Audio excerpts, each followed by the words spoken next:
How did you do that?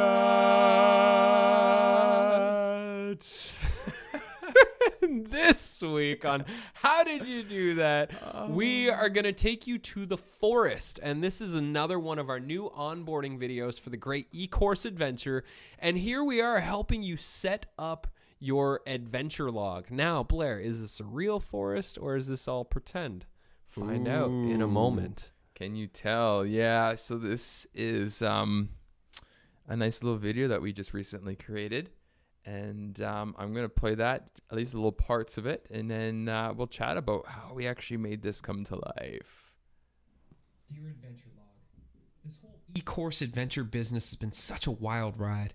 I still think back to the moment we had the idea to build the Great E-Course Adventure and how much creative inspiration we felt in that moment.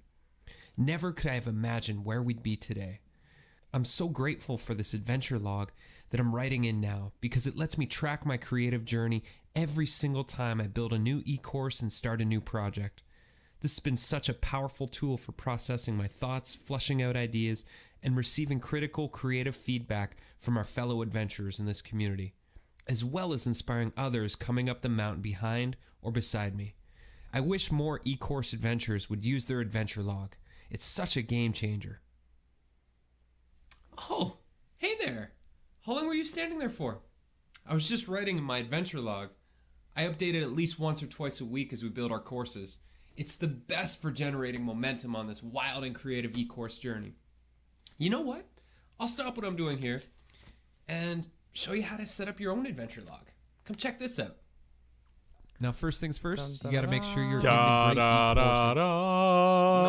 Nice. Okay, so as you see, we wanted to create a way that was both engaging. So we wanted to help you get your adventure log set up. And if you're in the current version of the Great E-Course Adventure, we call this your progress log.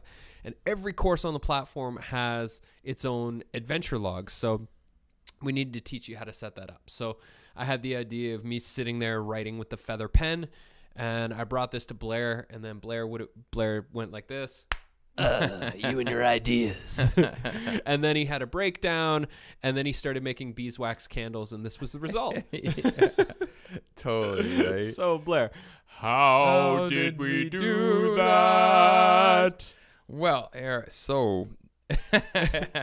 well, I guess the way it usually starts is finding the appropriate background, because this actually is a green screen production where we had Brad sitting in the studio on a chair with some green fabric. And here, I'm just going to load this up here. Hey, there's the forest. Dun, dun, dun, dun, dun, dun, dun, dun, dun, dun, dun. Let's see, does that pop in? Hold on, see if I can make this work. Is it working? There we go.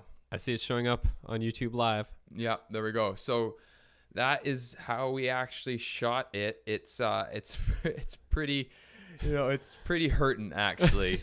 We did it really fast and really dirty, and the things that actually made this really challenging for me in post-production was the way that we lit with the lack of proper lighting, because we are still in some transition between the studio we were in before and the new one. So this is kind being built right now. Right. So this is kind of like the cheap and dirty version. And so we got the green screen, we got the lights kind of lighting the background, doing the best we can. Here, I'm going to move my mouse off the screen because there, it's a little easier. You can see that the chair, it kind of works, but there's a lot of shadow. A whole lot of wrinkle there. Holy moly. And so that took a lot of time for me to actually keyframe each segment of the shot around, because that looks and comes up as a shadow in the video. It's a good thing you wrote the book on green screen magic. Eh? So in here, you would see all the shadows. So what I had to do is cut this out and frame by frame move the actual cutout piece around the arm, so when we were moving, it's such a game changer.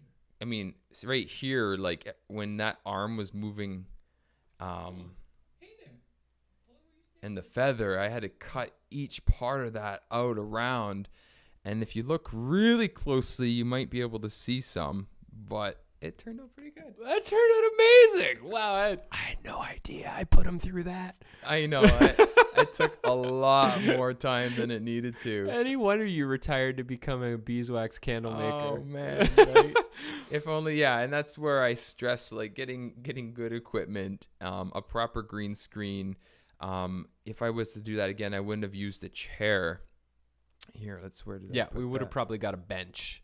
And in greenscreenmagic.com, we teach you how to cut out yourself in a scene so that you can superimpose you to the background and Right. and how to edit the shadowing and all that sort of stuff. And we teach you to not half-ass it like we did here. You know, what was like a quick and easy idea turned into a lot of way Totally. too many hours for Blair. So and you can see like this is what we're using. This is the desk up here as well with here's the microphone that we're using right now. So still getting good audio, and I would cut around Brad here, so that stuff would all be removed. But this backing was really what made it challenging. And had we used a stool or something like that, I wouldn't have had all the shadow to contend with. I considered reshooting, but it, for what it's worth, It worked great it still worked great. And in then the end. in the end, and what's actually really cool too is, so if you look at the background and the way the lighting is, it's the sun would be quite low because you can see the shadows of the bench here and the trees, the way it's working and coming through. So we put the lights on Brad, so it was a lot more on the left side than Yep. on the right to create that similar effect. And then what's really cool here is this shadow.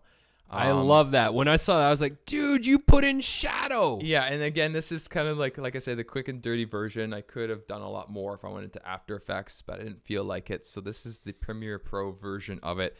And what that really is actually just Brad's image as a second layer. And then I mirrored it, and then I turned it on its side. What? And then and stretched it out a little bit. So you can see, actually, if you look really close, it's not a perfect shadow because your knee's up here and you're looking the other way. Interesting. I But it doesn't matter because know, only it you know works. that, Blair. But now all of you know Everybody that. who's watching Don't now. tell your friends. Yeah, but it really creates the illusion that there's a shadow, especially when he moves his head. It just adds that little bit to the eye. Man, I thought that was an After Effects thing you did. So that was in Premiere. You That's just- all Premiere What Pro. a great little fancy trick you can all learn right there. I know. Wow. So, Secrets of the pros. That's how we did that. How we did it. Yeah. And obviously, for everybody out there, like adding some nature background sounds is key to bringing the forest to life. Yeah, So big doing time. that. And then we just did like with the mics that we're using right now, we did the voiceover, the voice inside of my head where I'm journaling, and added a feather pen just because it's funny.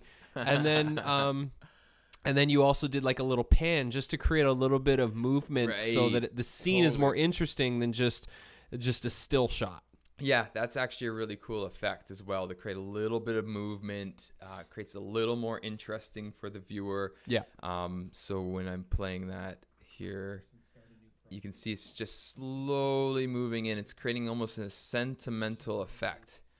Nice and slow. And the way we do that in Premiere Pro is I get all my editing for the scene the way I like it. Then I nest it all into one clip. Yeah. And put that nest into a new sequence, and then apply an overall panning or like a slow zoom onto that nest. So therefore, I'm not trying to make everything zoom at once. It's just like I'm gonna it's almost like a render. So you could do that too. Actually, you could render it all down into your pre-final rendering without that last kind of zoom going in, and then bring it back into your editor and add that and apply that little faint zoom. Yeah. And for newbies, if you don't know what rendering is, just Google search it. Yeah, Yeah. totally. It's just like mixing it all down into a final file. Yeah.